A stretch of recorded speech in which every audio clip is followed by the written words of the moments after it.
Get that film.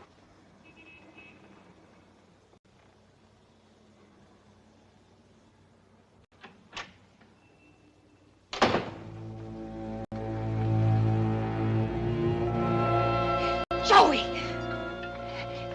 You can't do it. Where does he live? I know what kind of a guy he is. He'll kill you. Where does he live? If you kill him, you'll get the chair. Joey, I know we're all washed up, but I still owe you something for the break you gave me. I don't want to see you end up on a slab. All right, I'll find him myself. I'll find him the way you did. Okay, Joey. I'll tell you.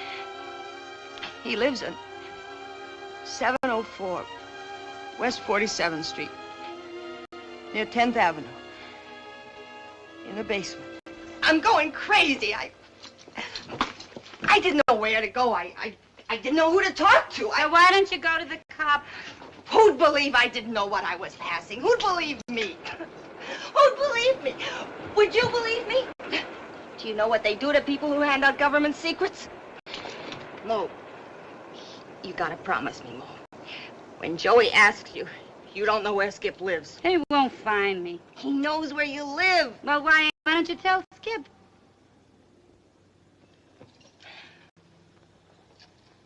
He won't believe a word I tell him. Oh.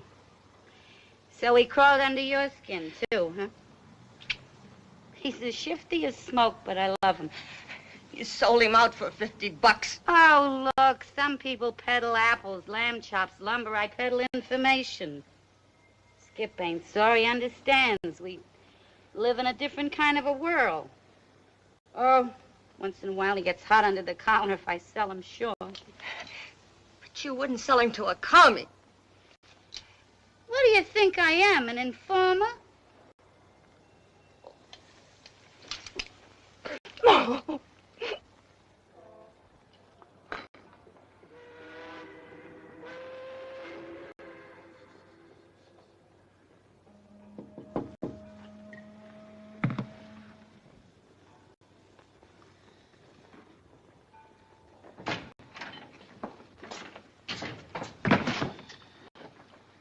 Coffee.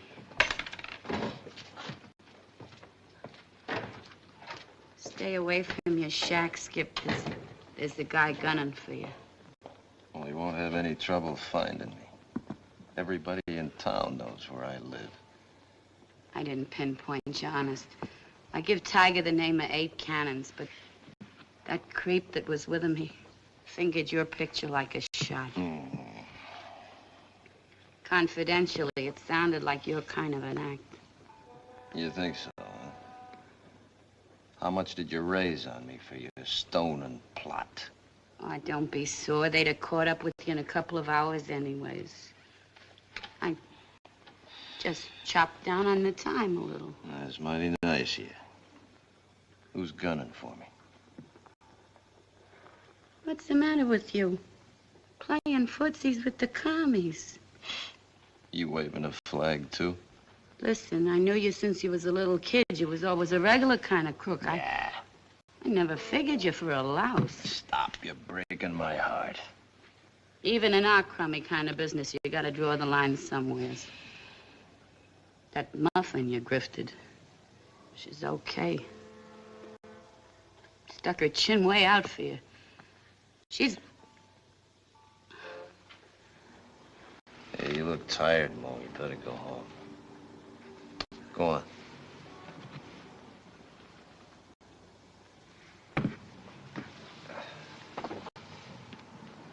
Stop using your hands, Skip, and start using your head. Kid loves you. Bye, Skip. See you, Mo.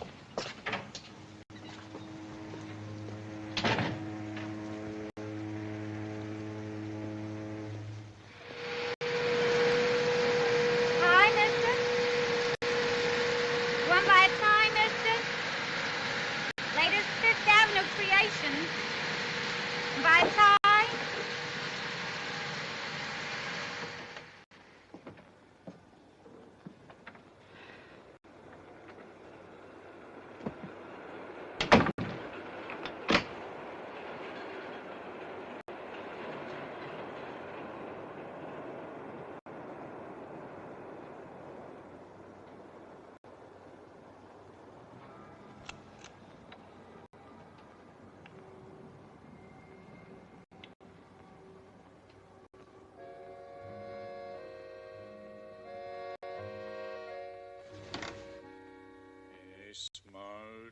fait, mademoiselle, un rendez-vous, mademoiselle.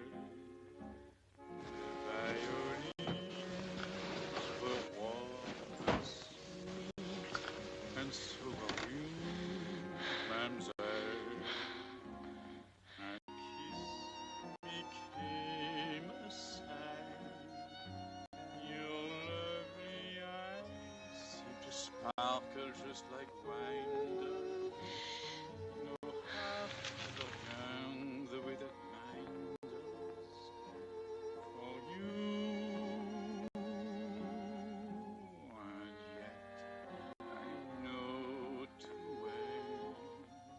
Someday you'll say goodbye. What are you buying, mister? The name and address of the pickpocket you sold to a girl tonight. Maybe I forgot. Here's 100 to remember. You pant like a dog. 500. What's this guy made out of, diamonds? Just give me the answer. Maybe it'll come to me in a couple of days. Maybe you won't be around here in a couple of days.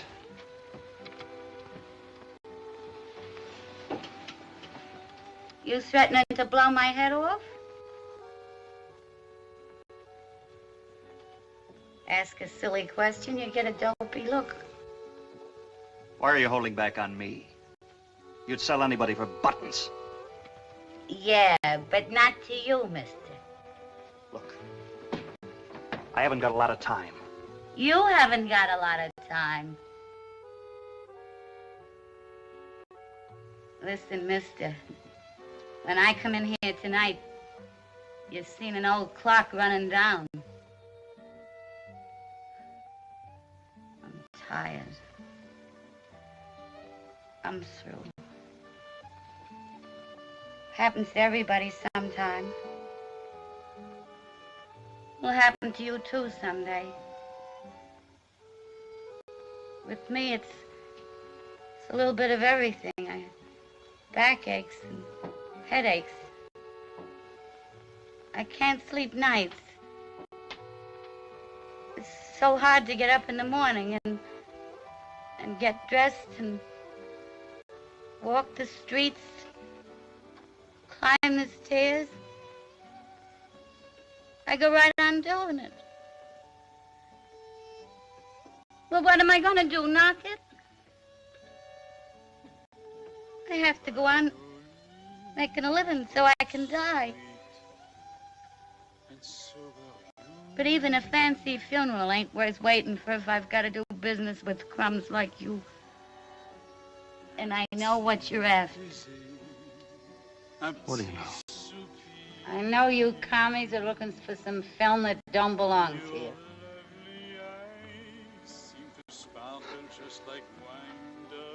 You just talked yourself into an early grave. What else do you know? What do I know about commies? Nothing. I know one thing. I just don't like them.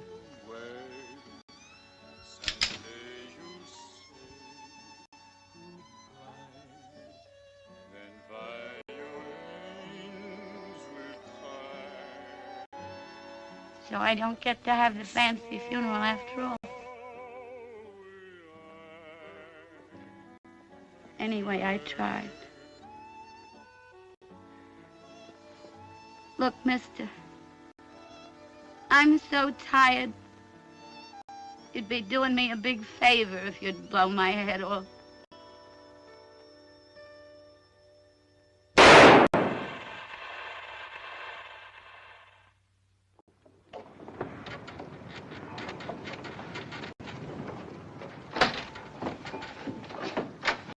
All right, on your feet. Come Hey, on. what is this, a stick-up? Put your hands up against that wall.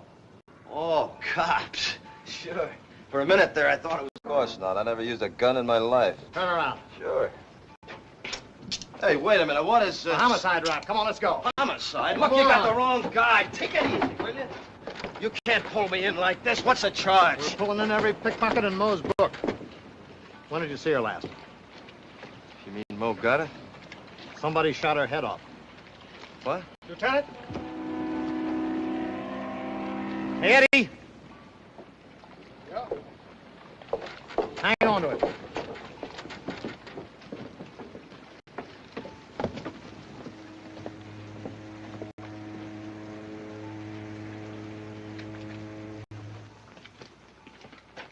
Yeah? Lieutenant Campion? Yes? My name is Inyard. Yes, sir. Your driver just told me what time it happened. McCoy's not your man. I'm sorry, Mr. Anyard, but my orders are to bring him in. I've been here the whole time, Lieutenant, watching him. Have the captain of your homicide squad check with Mr. Zarrow. All right. Come on. Yeah, I know, but I thought they were supposed to hold on to her till somebody claims her. Nobody will claim her. She'll complete the morning load to Potter's Field. All right, Captain. Yeah. Yeah, I understand. Okay. Hey, Eddie. Take them off. Huh? Take them off. Let's go.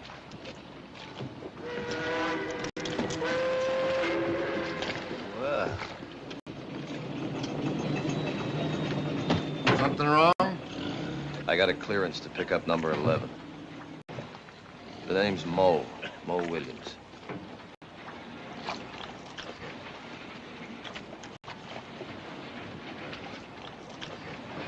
Steve, 11 goes back. Give him a lift.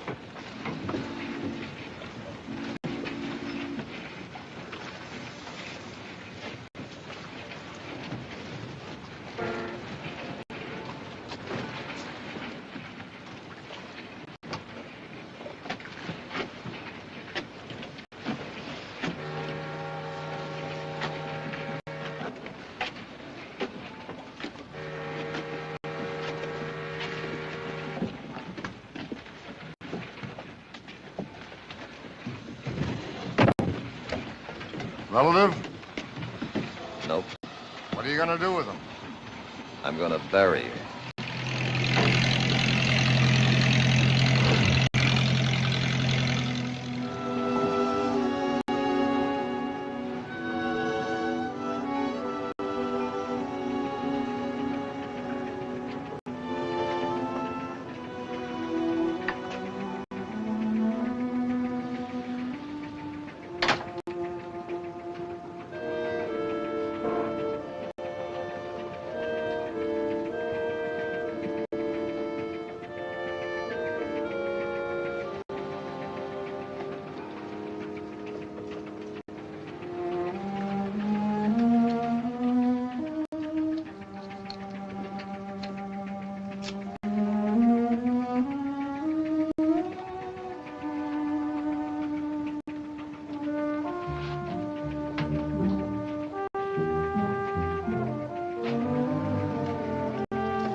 Was dead, Skip. She was shot in the head last night. It's in the papers. What are you doing here without the dough? I went to her last night. I begged her not to tell Joey where you lived. She wouldn't sell you, Skip. She really loved you. Who's Joey? Your old lady? You're not listening. Is Joey your old lady? Yes. But I told her all about it. I knew he'd find her. Ordered to find you. I was there. I saw him take the gun. But honest, Skip, I didn't think he'd kill her. It's my fault. I didn't I know. didn't mean it. I was thinking about Mo. I didn't know. I just didn't figure to go that way. Oh, It's all right. It's okay. it's my fault. I've been up all night walking the streets. I didn't know where to go. When I read about it in the papers, I had to see you, Skip. I had to tell you how it happened. You've been so wrong about me, Skip. I had nothing to do with it. It's all right. I see the whole picture now. Where does he live? gun? I'll let the cops handle it. Where does he live? 340 West 96th Street. You better have that 25 grand ready.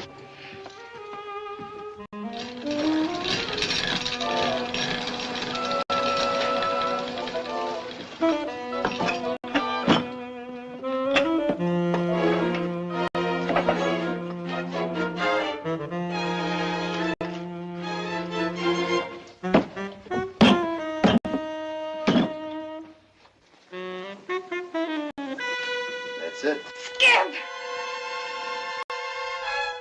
Skip! I'll be seeing you. Skip! Skip!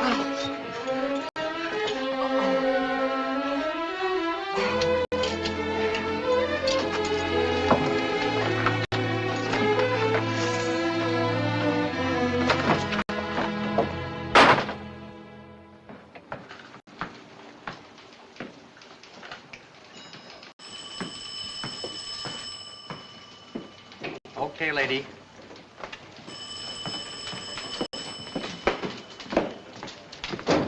You the head of the pickpocket squad? Yep. There's the film you've been looking for. The film the commies want. Skip told me to bring it right to you. Skip told you? Yeah. Hey, I was followed here, and not by friends. I followed you. This film's marked all right. Would you sit down over here, please? Now, just relax and answer a few questions. How did you contact Skip McCoy? A lady called Mo. Your friends have anything to do with the murder? Yes. You say that on oath? I'll tell you everything I know under oath. Do you know what was on that film when Skip lifted it from your purse? Look, mister, I didn't say anything about anybody lifting anything from my purse. I came here to help you out. That's the way Skip wanted it. He's been fighting something inside him. Something decent, trying to crawl out. Well, what's the difference why he sent me? I'm here with the film. That's enough. How long have you known Joy was a communist agent? I didn't know till Skip told me.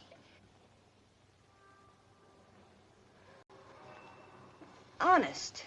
You want to help us fight communism, don't you? That's why Skip sent me, to help you. What I'm going to ask you to do might be dangerous. I'm here. All right. Go back to Joey with this film. Carry through with the original plan. Now, whether you make delivery or Joey, it doesn't matter. We'll jump when this film passes to the man we want. Are you ready? Sure. Phone Joey. Tell him you've got the film. I told you there was a big difference between a traitor and a pickpocket. Hello. Joey? This is Candy.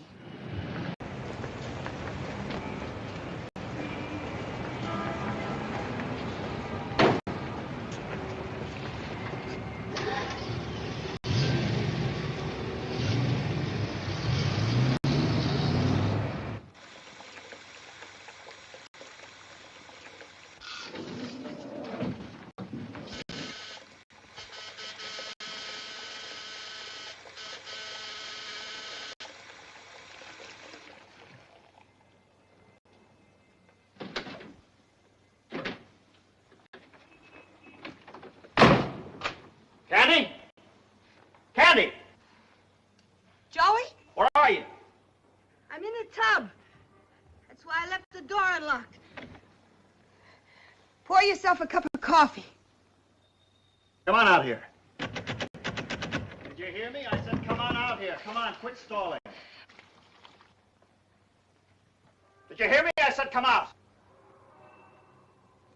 Candy!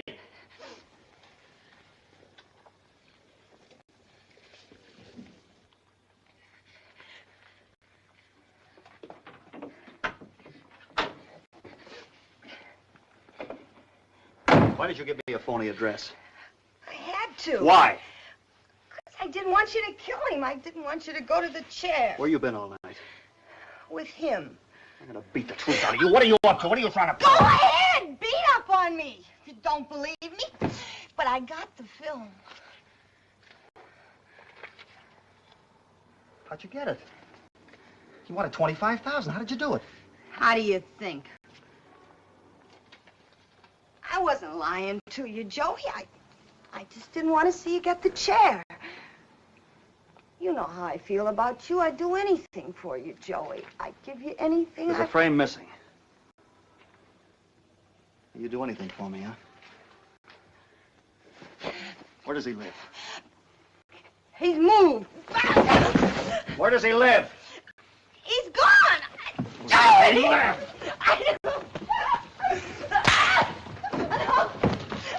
Where does he live?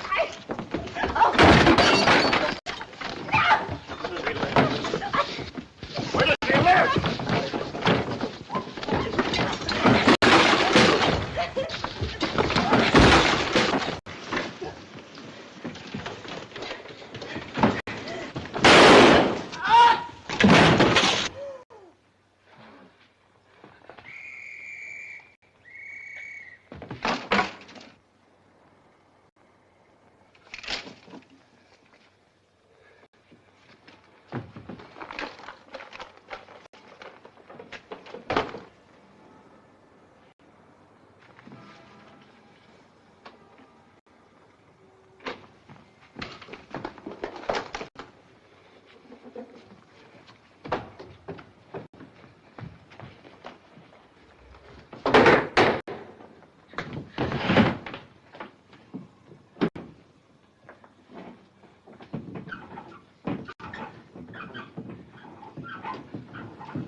She's still alive. Get an ambulance, quick. Give me headquarters, police headquarters. He's in the building somewhere. Try every floor, every stairway. Send an ambulance. Woman's been shot at 607 West 74th Street, apartment 302. And notify homicide. On the roof. Throw some more men at the entrance. Ray, check the janitor closets on all floors.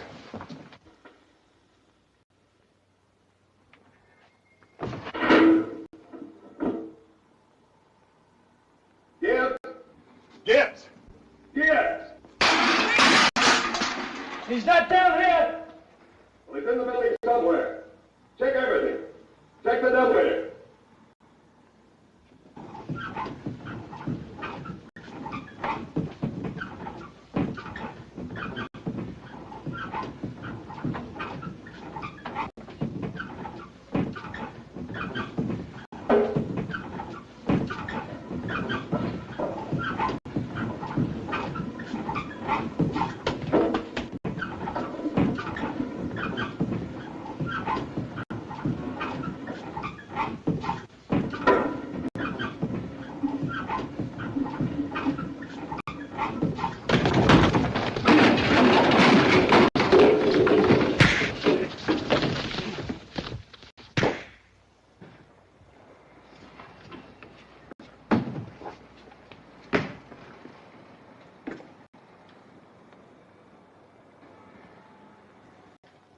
No, Gibbs didn't make it. He died a few minutes ago.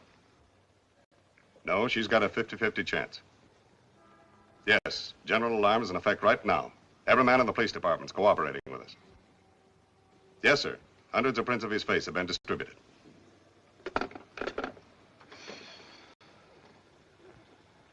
I want you men to keep reminding the officers that just as soon as Joey is recognized, he's to be followed, no matter what happens. I want an arrest when he passes that film. Look, why are they taking so long? Are you sure they went to get him? Why are they taking so long? You'd better calm down if you want to get better. Look, phone the cops. Go look outside, see if he's coming. Why are they taking so... There's the door. Go answer it. Answer it!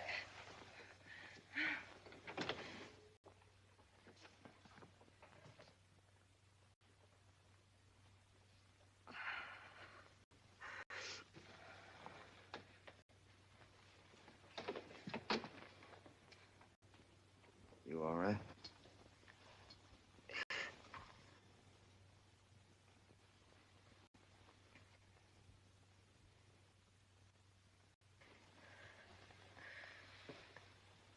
Joey found a frame missing. I had to tell you before he got to you.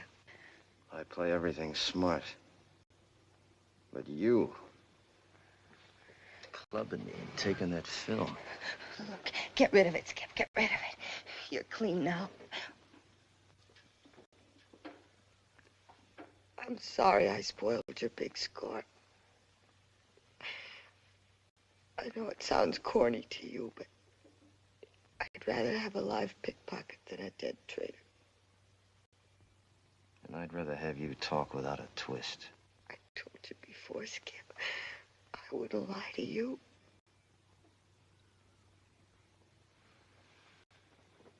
Does Joey know where I live? Your address was in my purse. That's why I wanted the cops to get to you before he did. Now, don't go back to the shack, Skip. Did Joey kick your face in? Yeah. Why?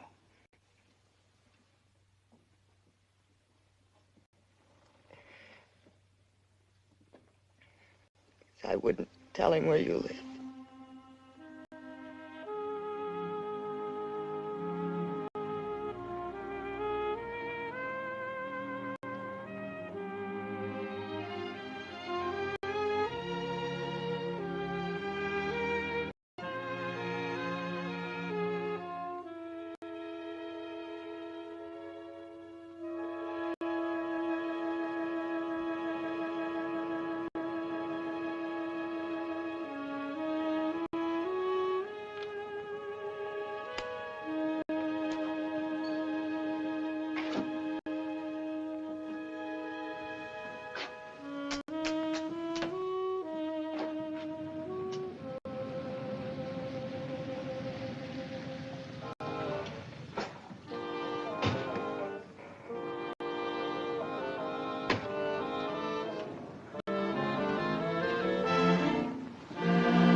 Not down here. It's funny. The light's on. You'll probably be back in a minute. Why didn't you get in touch with me earlier? I couldn't take a chance until they were off my back. You sure this is the right place? This is it. 66 South Street. How much time have we got? 30 minutes. Well, you better deliver what you got. Maybe it might be better if you turned it over. I'll wait here for McCoy. You haven't got much time.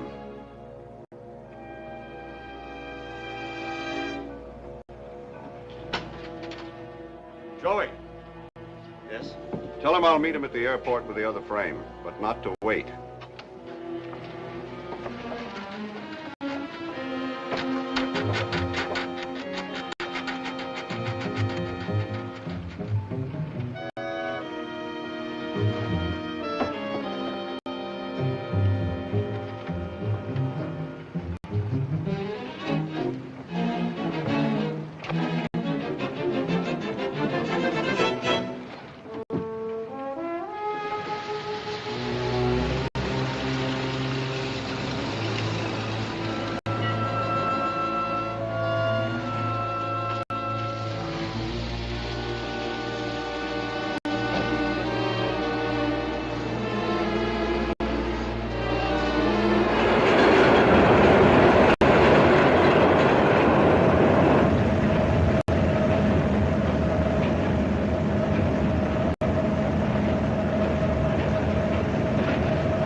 there's a frame missing, Buster.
Hello, Tiger. How's the whip? Still cracking, huh? You know, I didn't need an escort from the clink back to this rat trap. It's too bad you couldn't make that charge stick, huh? Let's have my release papers.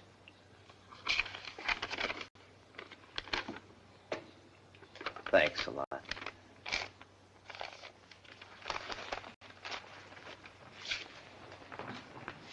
Honey, you look as good as new. Did you miss me, Muffin? Come on, let's get out of here.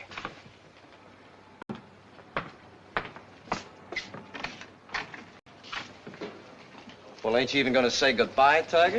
Wait a minute.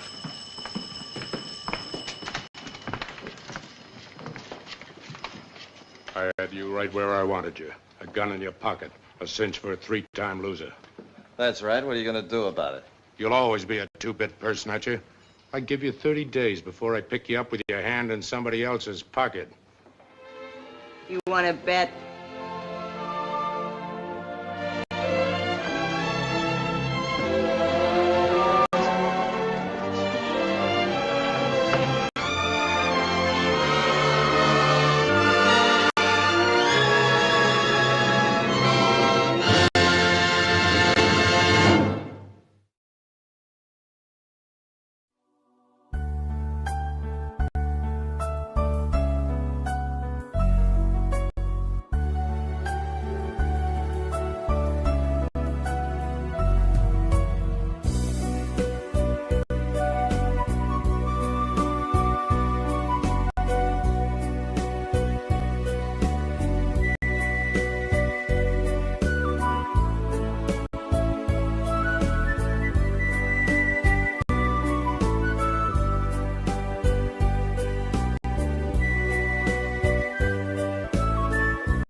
people are awfully forgiving, or they just don't understand, what's been done to them. We are at an epochal shift. We're at a point where the West could tip into complacent and quite well off redundancy, or we could play a decisive role in the future. What the banks did was reprehensible. That was why there was the outrage at the greed of the bankers when we gave them money that was supposed to help them lend to others, but they decided to use that money to pay themselves bonuses. For what? For record losses? We are governed by corporations today, often by corporations that don't have very much interest in the United States of America. I don't know what happened, man. What happened to the United States? It went so far in the ditch. At what moment did it all go bad? Was it disco? Was it Donna Summer? Is that what killed America?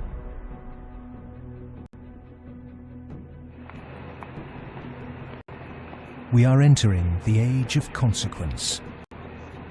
A rapacious financial system, escalating organized violence, abject poverty for billions, and the looming environmental fallout are all converging at a time when governments, religion, and mainstream economists have stalled.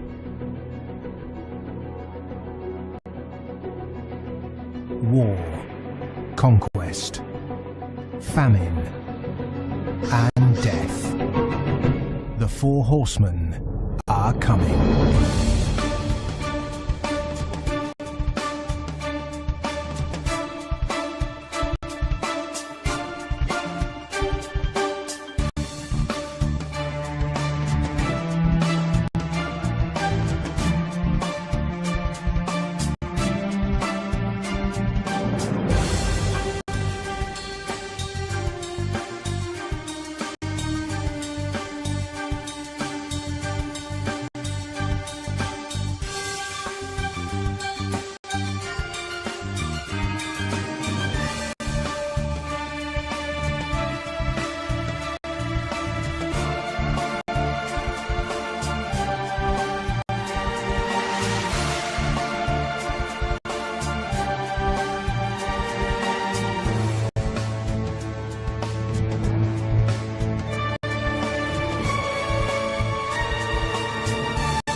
This is not a film that sees conspiracies.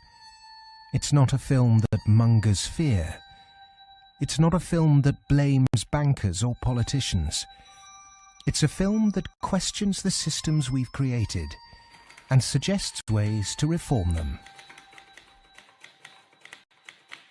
Over centuries, systems have been subtly modified, manipulated, and even corrupted, often to serve the interests of the few. We have continually accepted these changes, and because man can adjust to living under virtually any conditions, the trait that's enabled us to survive is the very trait that has suppressed us. Most societies have an elite tries to stay in power. And the ways they stay in power is not merely by controlling the means of production, to be Marxist, i.e. controlling the money, but by controlling the cognitive map, the way we think. And what really matters in that respect is not so much what is actually said in public, but is what is left undebated, unsaid. In 1989, a computer scientist by the name of Tim Berners-Lee implemented the first successful communication between an HTTP client and a server. The World Wide Web was born. It has since unleashed a tsunami of instantly accessible, freely available information. Just as Gutenberg's printing press wrestled control of the cognitive map away from an ecclesiastical and royal elite, today the internet is beginning to change governments, finance, and the media. We are at the cusp of change. But to enact it, we must first understand the things that have been left unsaid for so long. To do that, we need context from people who speak the truth in the face of collective delusion. Because to understand something is to be liberated from it.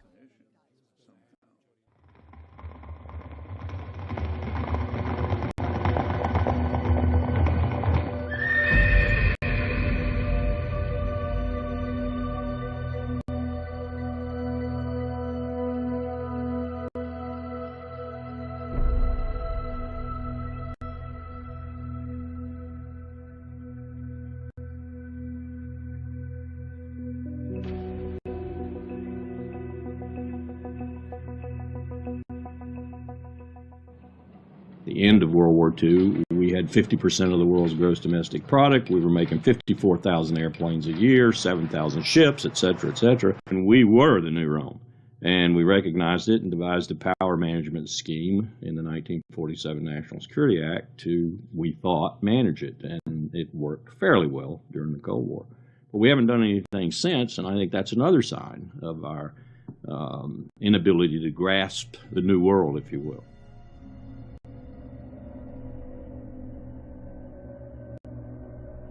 Empires do not begin or end on a certain date, but they do end, and the West has not yet come to terms with its fading supremacy. At the end of every empire, under the guise of renewal, tribes, armies, and organizations appear and devour the heritage of the former superpower, often from within. In his essay, The Fate of Empires, the soldier, diplomat, and traveller Lieutenant General Sir John Glubb analysed the life cycle of empires. He found remarkable similarities between them all. An empire lasts about 250 years, or 10 generations, from the early pioneers to the final conspicuous consumers who become a burden on the state. 6 ages define the lifespan of an empire. The age of pioneers, the age of conquests, the age of commerce, the age of affluence, the age of intellect, ending with bread and circuses in the age of decadence. There are common features to every age of decadence. An undisciplined, overextended military, the conspicuous display of wealth, a massive disparity between rich and poor, a desire to live off a bloated state, and an obsession with sex.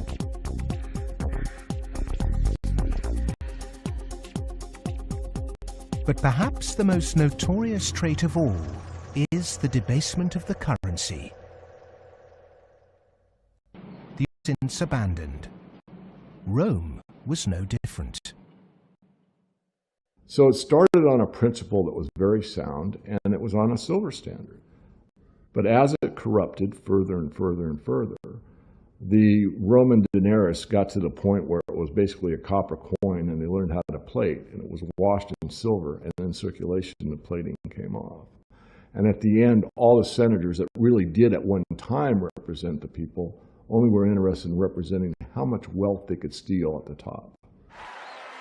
Great empire wealth always dazzles, but beneath the surface, the unbridled desire for money, power, and material possessions means that duty and public service are replaced by leaders and citizens who scramble for the spoils. Historically, all the signs of the demise of empire are beginning to develop. Some are more trenchant than others. This current financial and economic crisis, that sort of thing always accompanies the demise of empire. The people of Rome were constantly being distracted by the gladiatorial events, and the politicians knew that they did this. Whenever there was unrest among the people, they had a huge event going on, and they created a new event with lots and lots of gladiators, and every day we're doing that. That is a common trait of declining empires. And so today in the United States, for example, you find a tremendous emphasis on all kinds of television programs that distract people from what's really going on. Sports is a big part of that, as it was in the gladiator times. In essence, we've been lulled into a lethargy, and we've accepted it.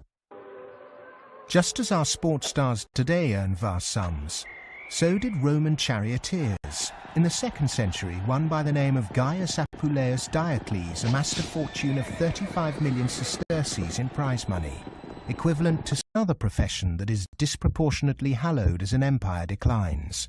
The Romans, the Ottomans, and the Spanish all made celebrities of their chefs.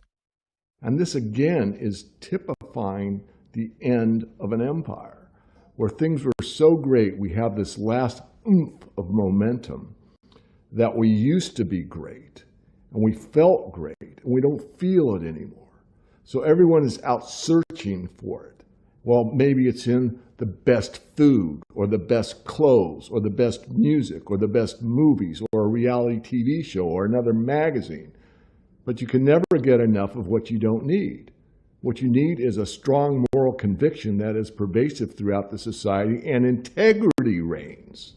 There's a vast apathy. There's a vast amoralism, even a political nature to it. That is to say, there are vast numbers of people who don't give a damn.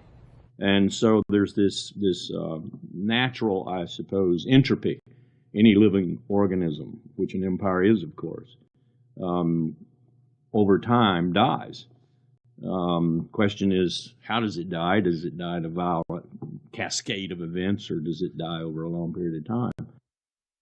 The baby boomer generation were born into this age of decadence. Perhaps unwittingly, they've broken the unspoken intergenerational contract. Through unfettered consumerism, spiraling house prices, and a desire for eternal youth, the baby boomers have squandered future generations' inheritance. My generation, the generation right after my generation, I think we forgot that little phrase in the preamble to our Constitution, which says, and our posterity. All of a sudden it became us, period. The baby boom generation, which I'm a part of, has gone and done the biggest misallocation of capital in the history of mankind. We have had cheap oil, or cheap energy is a better way to phrase it. We've had an abundance of ideas, and we have chosen a system and perpetuated it that is probably one of the worst ways to use the blessings that were bestowed upon us. And we are going to pay a price for that. Human beings are inconsistent and paradoxical. We hope for peace and immortality, but continually invent new ways to destroy each other. We're capable of the kindest, most noble acts, and the most horrific atrocities. Human beings are complex creatures. I mean, for example, we're capable right now, at this minute, of acting in such a way as to make it likely, if not certain, that our grandchildren are going to face terrible disasters. And we're consciously acting to accelerate that likelihood, even though we all love our grandchildren.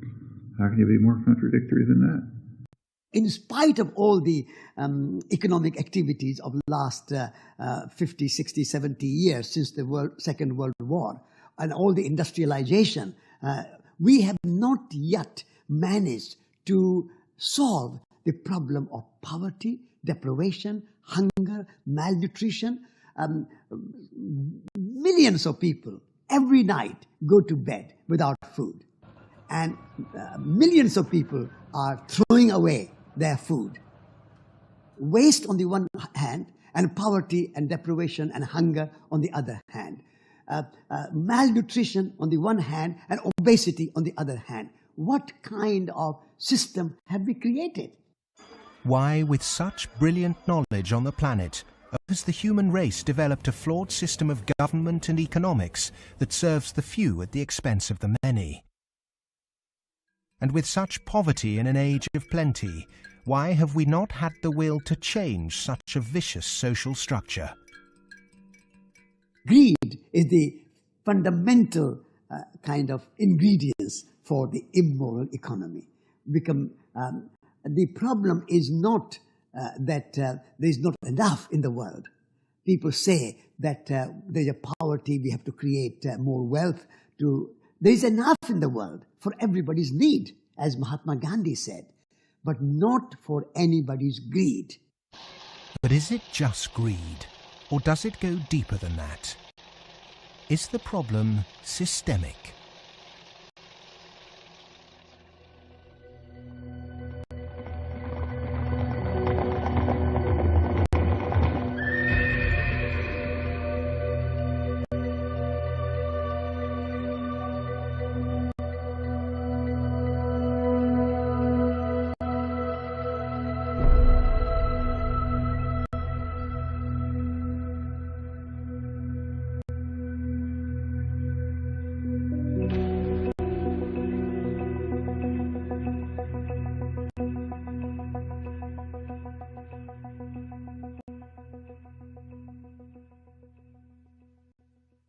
As a civilization, we've obviously had a great run. We've done very well. We had the Industrial Revolution. We survived that. We've built a lot of modern military technology. We've survived that so far. We built a banking system, and we're still struggling with that part of it. But you know, we've had a good run. It's kind of like when I was working on Wall Street for 7 years. I had the experience some people would have. Let's say working at a meat processing plant, they become vegetarian. You know, you work on Wall Street and you see how these banks like Goldman, J.P. Morgan, these other banks make money. When you see money, it kind of makes you sick. Well, I think if the people knew what the banking system is up to, as Henry Ford said, there would be a revolution tomorrow morning. The fact is, most people think that what a bank does is lend you money that someone else has put in the bank previously. But what a bank actually does, what a commercial bank does, is to create money from nothing and then lend it to you at interest. If I do that, if I manufacture money in my own home, it's called counterfeiting. If an accountant creates money out of nothing in the company accounts, it's called cooking the books. But if a bank does it, it's perfectly legal.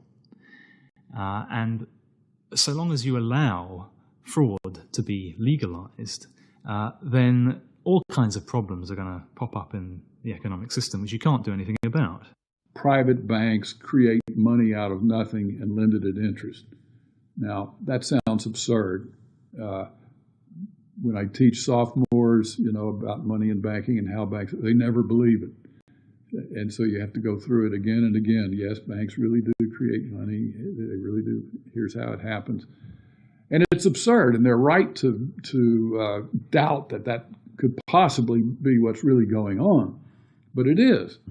Now, if the banking lobby is very strong, they're going to say, well, we don't want to change this system. We're making so much money out of it. What we have to do is, A, try and convince the people that it's their fault, that their wage claims are too high, and that's why we're having lots of inflation, or people are speculating on housing, and that's why house prices are going up. What they're not going to say is that this is happening because banks are creating money out of nothing and pumping it into the system, and that's why prices are going up. But how is it that we've ended up with a system in which banks have the power to create money? Since 1971, when President Nixon took the United States off what was left of the gold standard, the world has operated under a system of money known as fiat. The dollar, the pound, the euro are all government fiat currencies. Fiat is a Latin word meaning let it be so. It is the law that this government currency be money. Indeed, without that legal enforcement, represents a dollar would be pretty much meaningless. Only the government has the power to issue fiat money, but banks can create it through lending.